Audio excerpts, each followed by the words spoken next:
The train screamed into Iron Creek like it was warning the whole town to get out of the way. Snow whipped through the air so thick it stung the skin, and the wind hit the station walls like angry hands. Mai sat on a hard wooden bench, only 19 years old, holding a small carpetbag so tight her fingers ached.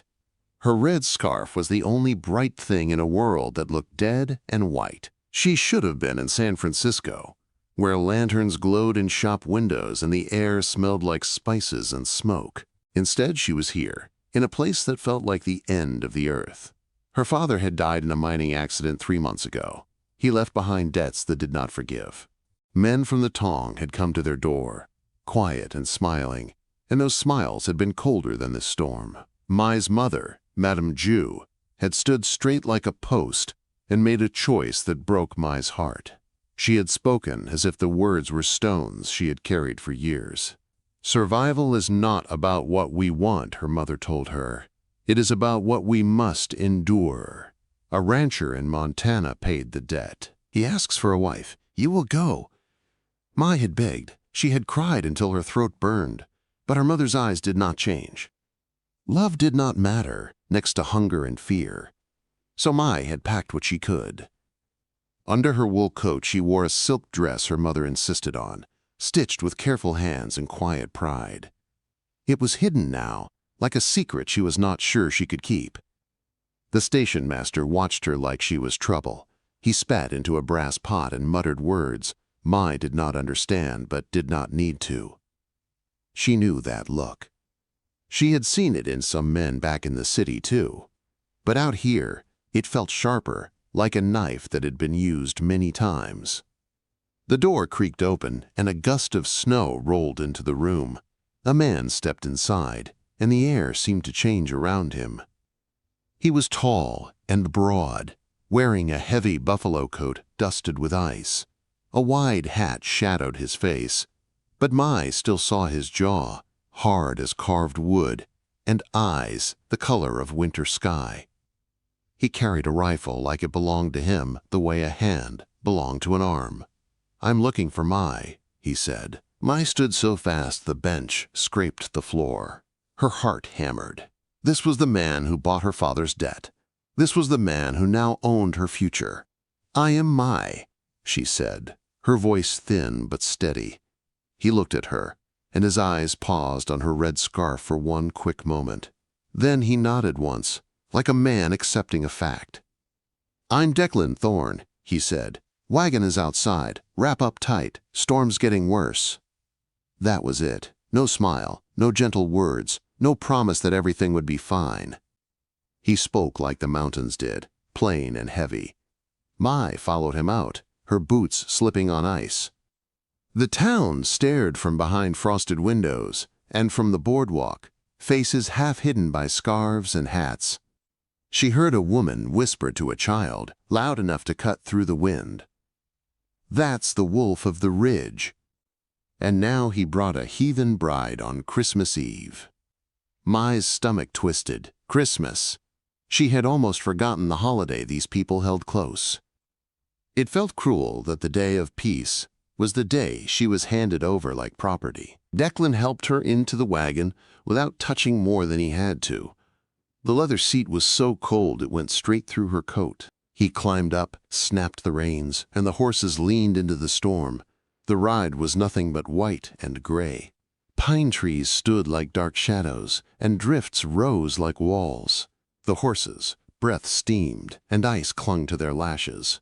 Declan spoke only to the animals, low and calm, as if they were the only ones he trusted. Mai pulled her scarf up and watched him from the corner of her eye. He did not look back at her much. His silence was not loud like anger, but it was still heavy. She had heard stories of frontier men, rough and cruel. She had prepared herself for shouting, grabbing hands, and ugly laughter. But Declan did none of that. He drove as if she was precious cargo he did not know how to carry.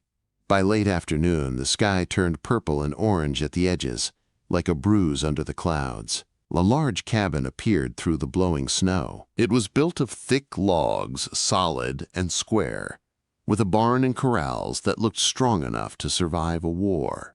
Smoke curled from the chimney. and for the first time all day, Mai felt the idea of warmth touch her. Inside, the cabin was clean.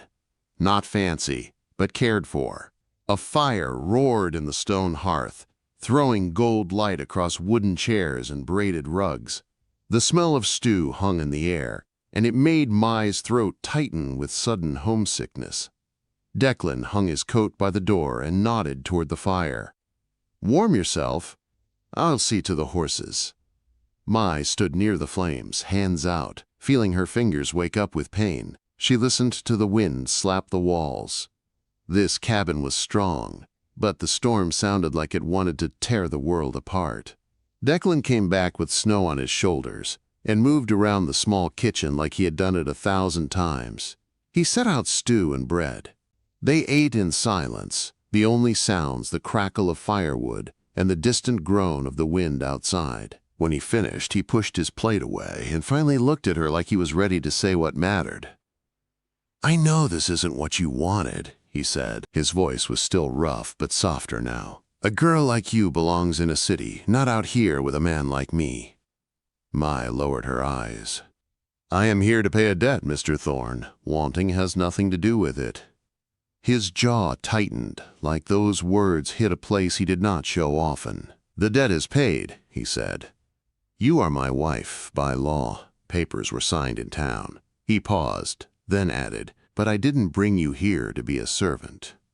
Mai looked up, and her fear came out as a question. "Then why?" Declan stared into the fire for a long moment, like he was watching something old there. "Because winter is long," he said. "And a man can only talk to horses for so long before he forgets how to be human." Then he stood and walked to a heavy oak chest at the foot of his bed. He lifted the lid and took out a small package wrapped in brown paper. He set it on the table between them like it was something fragile. "It's Christmas," he said, almost like he did not believe the word belonged in his mouth, or close enough, a wedding gift. Mai's hands shook as she reached for it. The paper came away to reveal a dark walnut box, polished smooth, carved with vines and wildflowers so fine it looked like lace made of wood. It was beautiful in a way that did not fit this harsh place. Declan's eyes stayed on her face. "Open it," he said gently. Mai lifted the lid. The box was empty. She froze, confused, waiting for the sting of a joke, or the cruelty she had been bracing for since San Francisco. Her breath caught in her throat as she looked up at him. Declan did not smile. He did not laugh. His face held something else, something steady and serious that made Mai's chest tighten. Declan sat with his hands flat on the table, like he wanted her to see they were empty. The firelight made his scars and hard lines look softer, but his eyes stayed sharp. He nodded at the carved box again. "My mother gave me that box before she died," he said. "She told me the best things in life are not things you can hold. Trust, peace, freedom. She said a person earns them, then puts them inside, one by one." Mai stared at the empty space as if it might speak. She expected him to say it was a trick. She expected a cruel laugh. But Declan's voice stayed steady, almost careful. "Right now," he said, "you do not know me. You have every reason to fear me, so the box is empty. But I swear to you, I will not fill it with lies." He leaned back in his chair, and the wood creaked under him. The wind hit the cabin again, making the windows tremble. "You have your own room," he said. "You can lock the door. You can sleep without worrying. I will not touch you. Not now, not ever, unless you ask me to." Mai's throat went tight. She had come ready to fight for her dignity, ready to endure what she could not stop. She had prepared herself for a life of being used. Instead, he offered her space, like a man offering water to someone dying of thirst. She ran her fingers over the carved flowers on the lid. Her voice came out small. "Why would you do that?" Quote. Declan looked down for a moment, like the truth weighed more than pride. "Because I paid a debt," he said. "I did not buy a person. I will not live like a man who did." Mai held his gaze, searching for cracks, searching for the cruelty she had been warned about. She found none. only a kind of tired honesty that made her unsure what to do with her fear. That night she slept in the small back room, wrapped in quilts that smelled faintly of cedar smoke.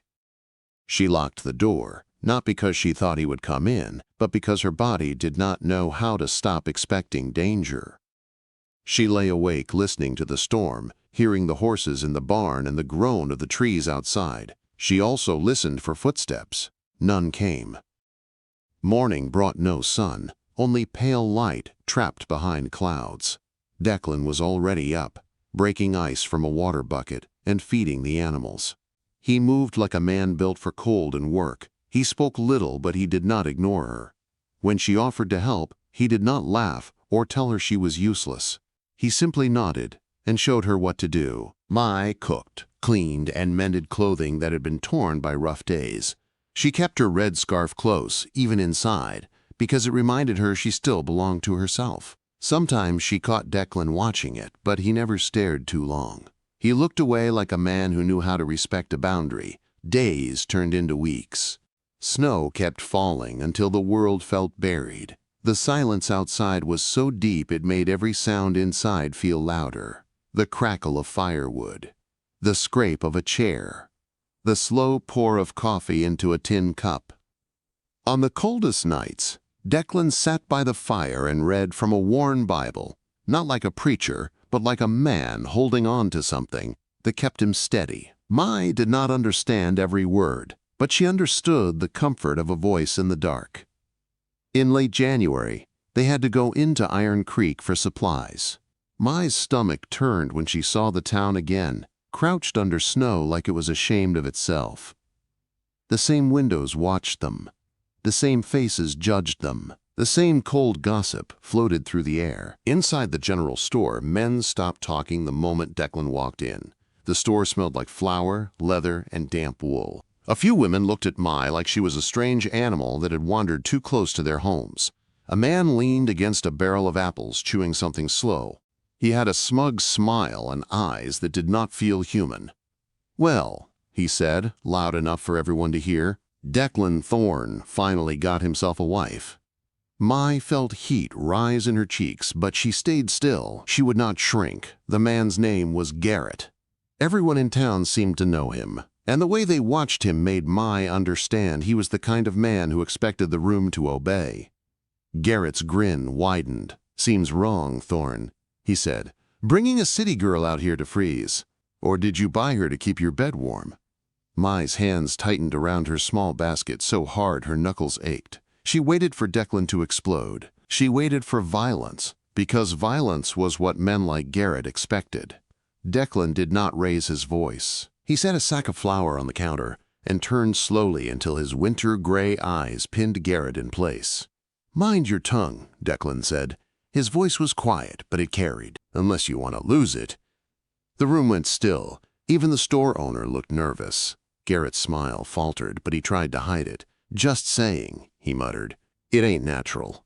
"What's natural," Declan said, "is a man minding his own business. You should try it." He paid for the supplies without another word. Then he took Mai's elbow and guided her out, firm and protective, like he was guarding something important. When the wagon rolled away from town, Mai's breath came out shaky. "Why do they hate you?" she asked. Declan's jaw worked as if he was grinding something bitter between his teeth. 5 years ago," he said, "a group of miners lived north of here. Chinese men, hard workers, good men. This town decided they were thieves because it was easier than admitting they were scared." He kept his eyes on the trail. Snow blew across it like smoke. "They formed a mob," he said. "They wanted to hang a boy. I stopped them." Mai turned to him, stunned. "You stopped them alone?" "I was the only one who tried," Declan said. "Ever since I've been the wolf of the ridge, the traitor, the man who chose strangers over his own." Mai swallowed hard. Her chest hurt in a way she did not expect. In San Francisco, she had learned most men looked away when her people were hurt. Out here, one man had stood in front of a rope and said no. Back at the ranch, the wind kept screaming through February. Nights grew longer. The world stayed frozen. But something inside the cabin began to shift. Declan started talking more. Not a lot, but enough that Mai heard the shape of the man behind the silence. He taught her how to read a map, how to tell where a storm was coming from. By the way, clouds sat on the peaks. Mai taught him a few words in her language, and he said them wrong at first, making her laugh before she could stop herself. That laugh surprised her. It surprised him too. He looked at her like he had forgotten laughter existed. Then his mouth twitched into a small smile that changed his whole face. It made him look younger, almost gentle. One evening, Mai noticed the walnut box sitting on the mantel. It was still empty, but the cabin no longer felt empty the way it did on Christmas Eve. She turned to Declan, her voice careful. "Why did you really marry me?" Declan stared at the fire so long she thought he might not answer. Then he spoke, low and honest. "Because I was lonely," he said. "Because the winters out here can make a man forget his own name. And when I saw your name on that letter, I thought maybe two people who do not belong anywhere else could belong together." Mai's heart beat hard against her ribs. She wanted to believe him, but belief felt dangerous. Then March came, and with it, a storm so thick it erased the world. One night, Mai woke to a sharp sound that did not belong to wind or wood. Glass shattered. Cold air rushed into the cabin like a living thing. Declan was on his feet before she could even sit up. He shoved a rifle into her hands, his eyes suddenly fierce. "Back room," he ordered. "Bar the door. Do not come out unless I tell you." Mai's blood turned to ice as men's voices cut through the storm outside, loud and hungry. And then she heard Garrett's voice, close enough to feel.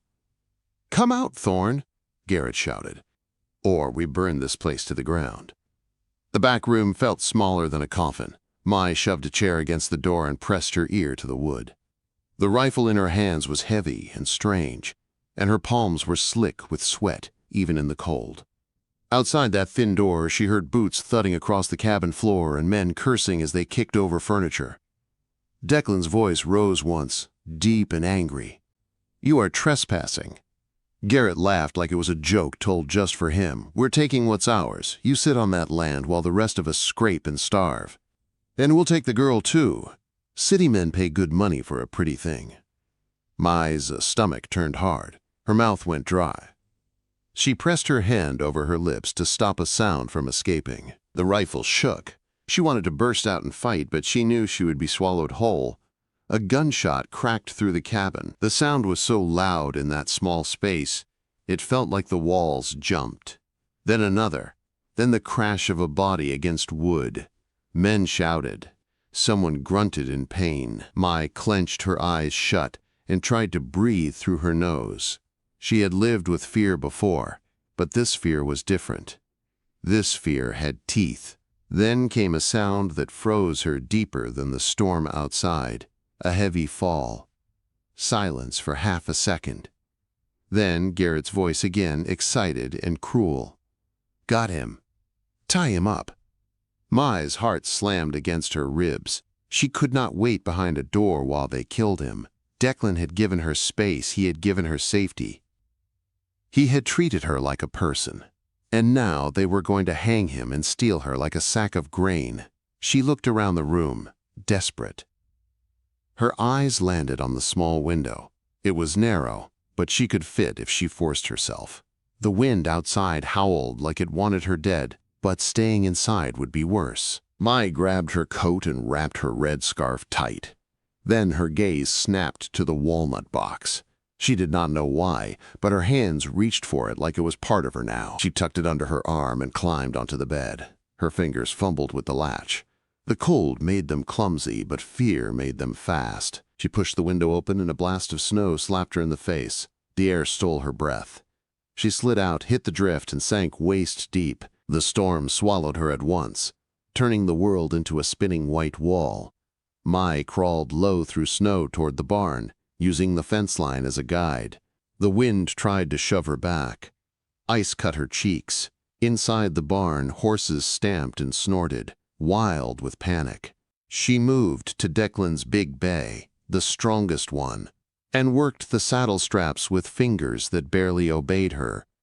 A shadow, filled the barn door. Mai turned and saw one of Garrett's men, tall and mean, holding a pistol like it was a toy.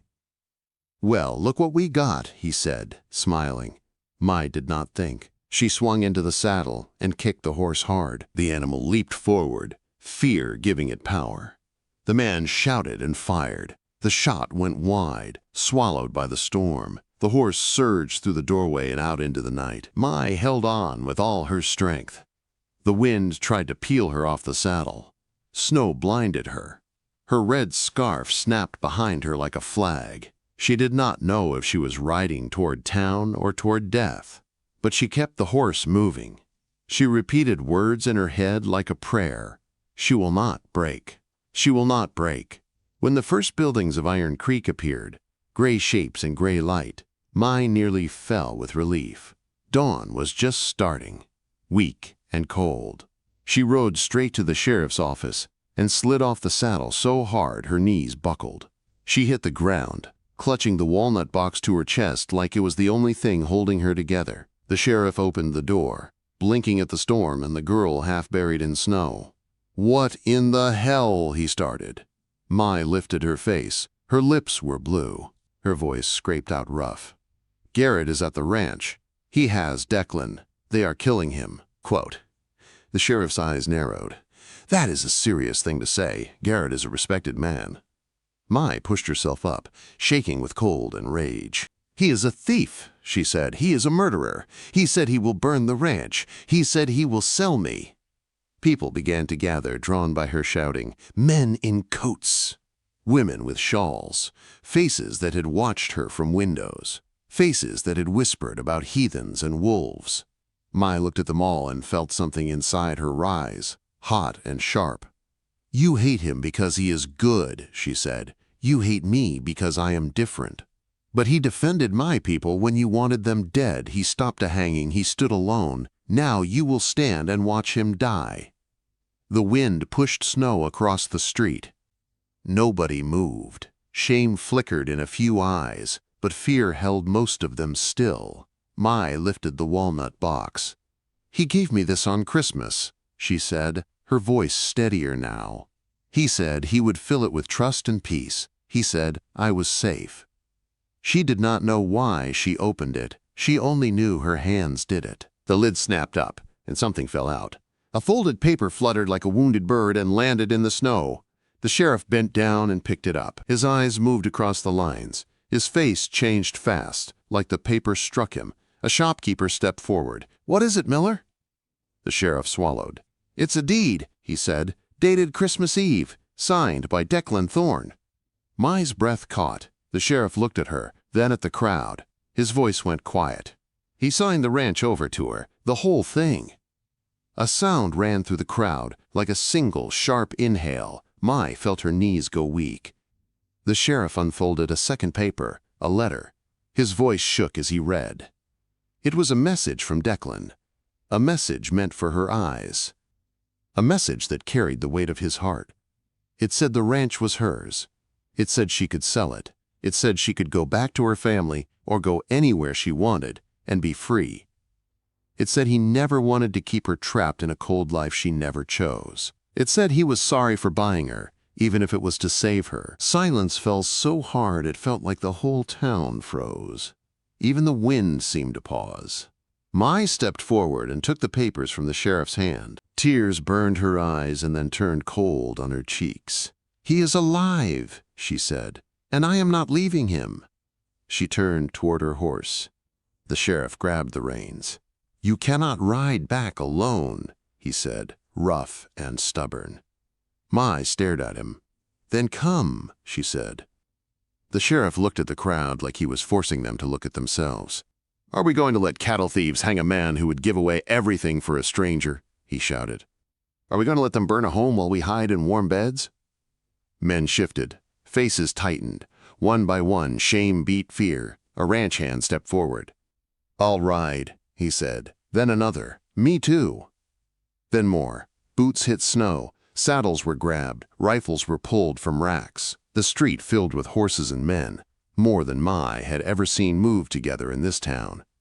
Mai climbed onto her horse, the red scarf whipping behind her. The walnut box was tied tight to the saddle. Her hands shook on the reins, but her eyes stayed forward. The posse rode out of Iron Creek like a storm of their own. As they neared the ranch, smoke rose into the gray sky. The smell hit them before the sight did, sharp and bitter. Mai's heart thudded so hard she thought it might break her ribs. They crested the last ridge and saw the yard. Men stood near the cabin, dragging a figure through the snow. A rope hung from a thick tree branch, already looped and waiting. Declan was on his feet, but barely. His face was bloodied. His body sagged, but his head stayed lifted like he refused to beg. Garrett shoved him forward and pulled the rope tighter. Mai screamed his name, and at that sound, Garrett turned with a gun in his hand. The gun lifted, aimed straight at her, and the rope creaked as it drew tight against Declan's throat. Mai kicked her horse forward without thinking. The bay surged through the snow, muscles straining, hooves punching holes in the drifts. Her red scarf snapped behind her like a battle flag. Garrett raised his gun higher, his face twisted with anger, and the rope pulled tighter against Declan's neck. Then rifles cracked from the ridge. Shots hit the snow near Garrett's feet and slammed into the fence posts behind him. The sheriff and the men of Iron Creek poured down the slope like a flood, rifles leveled, voices shouting. "Drop it, Garrett!" Sheriff Miller roared. "It's over." Garrett froze, eyes wide, not because he suddenly grew a conscience, but because he saw the numbers. He saw the town he thought he owned standing against him. His men hesitated. One of them loosened his grip on the rope. Another stepped back, hands half raised. Mai did not wait. She slid off her horse and ran through the snow, stumbling once, catching herself with shaking hands. She reached Declan just as his knees buckled. Up close, she saw the bruises darkening his face and the cut on his mouth. His eye was swollen nearly shut, but the one eye that could see found her. "You came back," he rasped. Mai's fingers were clumsy from the cold, but she tore at the rope with desperate strength. She used the small knife she kept, tucked in her boot, and sawed through the rough fibers until they snapped. Declan sagged forward and she caught him, pulling him against her chest like she could hold him together by force. Declan coughed, struggling for air. "The box," he said, voice broken. "You were supposed to leave. You were supposed to be free." Mai shook her head hard, tears falling hot and freezing on her cheeks. "I opened it," she whispered. "I read what you did." Declan tried to lift his hand, but it shook too much. "I wanted you safe," he said. "I did not want you trapped here with me." Mai cupped his bruised face with both hands. Her voice turned fierce like steel. "I am safe because of you. I am free because of you, and I choose to stay." Behind them, Sheriff Miller and the townsmen closed in. Garrett tried to move, tried to run, but rifles tracked him from every side. Miller stepped forward, snow crunching under his boots. "Garrett," he said, "you and your men are under arrest for attempted murder, arson, and theft." Quote, Garrett's mouth opened like he still believed he could talk his way out. "This is my town," he hissed. Miller's eyes went cold. "Not today." Garrett's men dropped their weapons one by one. Rope fell into the snow. A pistol hit the ground with a dull thud. The fight drained out of them when they realized the town had finally turned its face toward the truth. Two men grabbed Garrett's arms and shoved him down to his knees. He glared at Mai, hatred burning in his eyes. "You do not belong here," he spit. Mai stood up slowly, keeping one arm around Declan's shoulders. She faced Garrett with a calm that surprised even her. "Neither did he," she said, "but he made room for me. That is what good people do." Smoke still curled from the cabin, but the fire had not taken it fully. Men rushed to the well and threw water and snow at the flames. Others forced the door open and stomped out embers, coughing in the thick smell. Women from town arrived later, with blankets and soup, drawn by the side of the posse, returning with prisoners. They did not come with gossip now. They came quiet, eyes lowered, carrying help like an apology they were too proud to speak aloud. Declan was carried into the cabin and laid near the fire. Mai cleaned the blood from his face with warm water and cloth. Her hands trembled. but she did not stop. She had been forced into this marriage, but she refused to be forced into silence. Sheriff Miller stood at the door, hat in his hands, looking like a man who had swallowed a lifetime of shame. "Mrs. Thorne," he said, using the title carefully, like it might break, "we owe you both something." Mai did not answer right away. She kept wiping Declan's cheek, then wrapped a blanket around him. Declan's eyes stayed on her, heavy with pain and something deeper, something like disbelief. Finally, Mai looked at the sheriff. "We do not need your pity," she said. "We need peace. We need neighbors who do not look away." Miller nodded once, hard. "You will have them," he said, "starting now." That night, the cabin was not silent. The women brought food and medicine. The men fixed the broken window and mended the door. Someone brought fresh wood for the fire. Someone else cleaned the smashed furniture. The ranch that had felt like an exile suddenly felt like a place that mattered to the valley. When the last visitor left, the wind outside finally calmed. The storm had broken. The sky cleared just enough to show a field of stars, sharp and bright, like new promises. Mai sat beside the fire with the walnut box in her lap. Declan lay on the bed, bandaged, breathing slower now. His voice came weak but clear. "You should still go," he said. "The deed is yours. Sell it, take the money, live your life." Mai opened the box and took out the deed with careful hands. She read the bold lines again, then folded it slowly. Declan watched her like he was waiting for the final cut. Mai placed the deed back inside the box and set it next to the fire. Then she took a small thing from her pocket. It was a thin strip of red cloth she had cut from the edge of her scarf earlier, just a tiny piece, but bright enough to burn in the dim room. She folded it and laid it inside the box on top of the deed. Declan frowned. "What are you doing?" Mai closed the lid and held the box with both hands. "You said this box is for trust, peace, and freedom," she said, "so we will fill it together." Declan's throat moved like he was holding back emotion he had no practice with. "I gave away the ranch," he whispered. "You gave it to me," Mai said, "and I am giving it back to us." She set the box on the mantel where it could be seen every day. Declan reached for her hand. His fingers were rough, scarred from work and cold winters. When Mai placed her hand in his, it felt like stepping onto solid ground after drowning. "I thought winter lasted forever," Declan said. Mai leaned her head against his shoulder, careful of his bruises. "Winter ends," she whispered. "And even when it returns, bamboo bends. It does not break." Declan's eyes closed for a moment, and when he opened them, they looked wet in the firelight. Outside, the snow sparkled under the stars. No longer a prison, but a wide, quiet land waiting for spring. Inside, a forced marriage turned into a choice, and a wedding gift that seemed empty became the thing that changed everything. In Iron Creek, people would tell the story for years. They would speak of the Chinese girl in the red scarf, and the lone rancher called the wolf of the ridge. They would remember how he tried to give her freedom, and how she chose love instead. They would remember the night a town finally froze. Not from cold, but from shame.